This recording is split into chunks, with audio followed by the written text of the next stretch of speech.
Hey, my name is Anika Chabra, and you are listening to Root and Seed, a podcast about tradition seekers who are sparked to explore, define, and celebrate their family and cultural identity.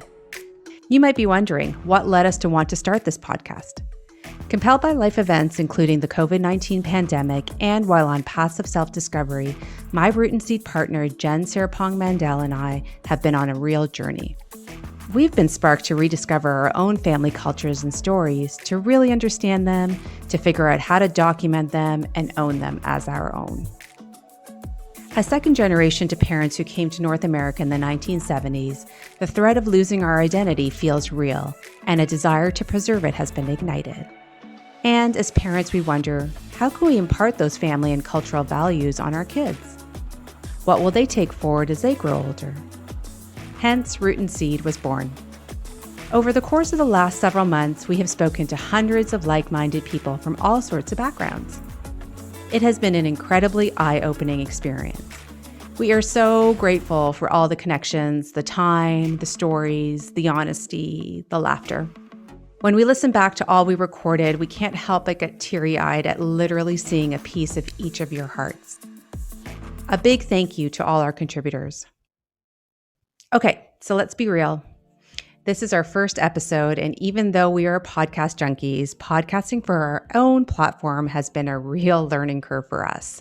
So A, thank you for listening, and B, we would love to hear what you think. For our inaugural episode, we thought we should play with the notion of choice. You see, as second-generation North Americans, we are so incredibly lucky to be the beneficiaries of all the hard work of our parents.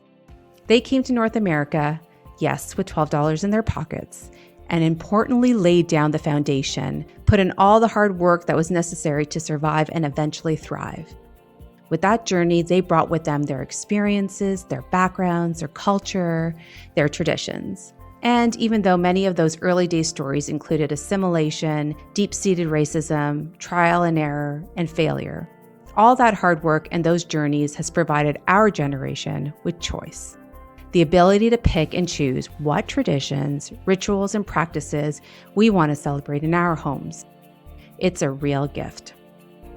What we've discovered after speaking to our community is that the cool thing is that there often is a catalyst, a spark, a moment when you're triggered to embrace the culture of your parents and really embrace your family roots.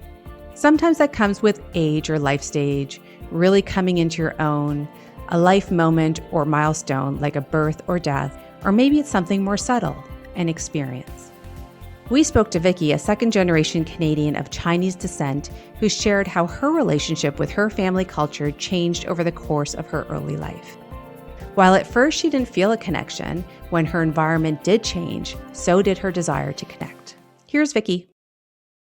I grew up in the 70s in a small suburb of Montreal, and I was pretty much the only Asian kid in my elementary school. I was really focused on making sure I didn't stand out because of that.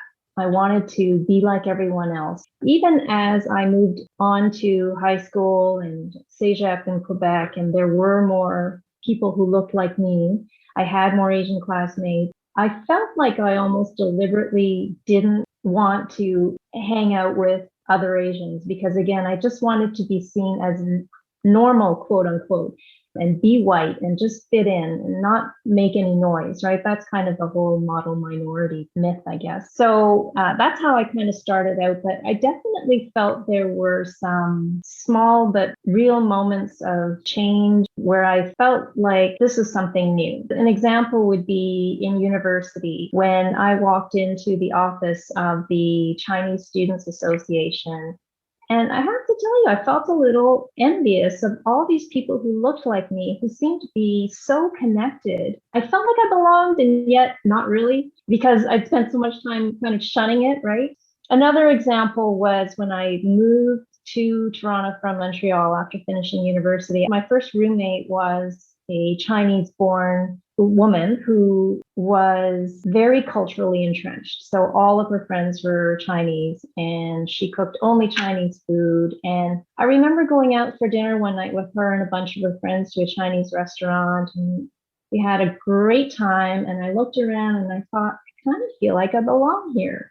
And this was not something I was used to. I guess I never really felt the need to be around other Asians until I started being around other Asians.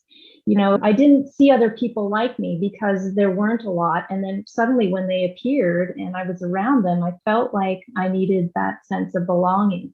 Same thing happened when I traveled back to China and Hong Kong with my parents after finishing school. And again, it was that I looked around me and all of these Asians surrounding me, I suddenly felt like I belonged. Like this maybe is my home. These are my roots. This is where my family and my roots are. Love what Vicky said about never really feeling the need to be around other Asians until she was around other Asians. She is one self-aware woman. Honored to have her in our community. We also had the pleasure of speaking with Eddie. Eddie is a young, bright, world-trotting Korean Canadian who absolutely lit up when we spoke to him about his pride around being Korean once he claimed it as his own and had fun with it. It was important to Eddie's parents that he was exposed to his Korean heritage early on. Everything from the food, to church, to school. What was interesting was that another side of his culture came out when he had his spark as he got a little bit older into his teen years. Here's Eddie. When I was sometime in middle school, I had a friend in my class named Kevin, and he had just immigrated from Korea. And we just hit it off. Like, we became instant best friends. We were hanging out at each other's places, every chance that we get. And he really opened my eyes to Korean culture, especially as a child, because I've only seen it from like the strong disciplinary side of my mom and my dad. But to see the fun side, the music, just the little nuances of growing up in Korea, what that was like, that was a big eye opener for me. He definitely helped me connect more. And in high school, we actually ended up going to the same high school. And at one point, we had a friend circle who was all Korean. We were speaking Korean. I was trying to speak Korean, I would say. We kind of tried to do Korean things, I guess. So I feel like I got to experience at least a sliver of what it was like to be maybe a bit more Korean. One other thing too, during that time I was crushing pretty hard on this Korean girl. She had recently immigrated, so that was definitely like a motivator for me. But otherwise I would say, yeah, Kevin, shout out to Kevin if you're out there listening. Shout out to Kevin and all the Kevins out there. Oh, and also Eddie's story left me wondering, is there anything we wouldn't do for love? All of this got us thinking, do we need to reject or question our culture in order to truly come into it, take it up a notch, and be proud of it? Does that tension need to exist when you're second generation, living in another culture than your familial one? In fact, maybe you don't realize you need it until you're in it. For Eddie and Vicky, they came to this realization at different times in their life. But for both, it was people from outside their immediate family, their peer groups, that helped them realize that they belong and truly belong. Who we are is picked and chosen from the cultures we are surrounded by. Love that notion. So with that, I hope you enjoyed our first episode of Root and Seed.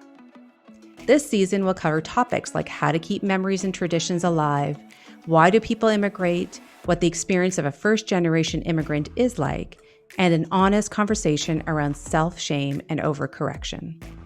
We hope you'll tune in for a second episode where we will share our conversation with Danielle, who is a quintessential cultural nomad and citizen of the world, and how her cultural identity started as an undercurrent and grew from there. It's a super interesting conversation. Go forth and think about your journey with your family's culture, and if you also felt a spark to connect with it like Vicky and Eddie, we'd love to hear from you. Root and Seed is hosted by me, Anika Chabra, executive produced by Siripong Mandel, and edited by Camille, Blais.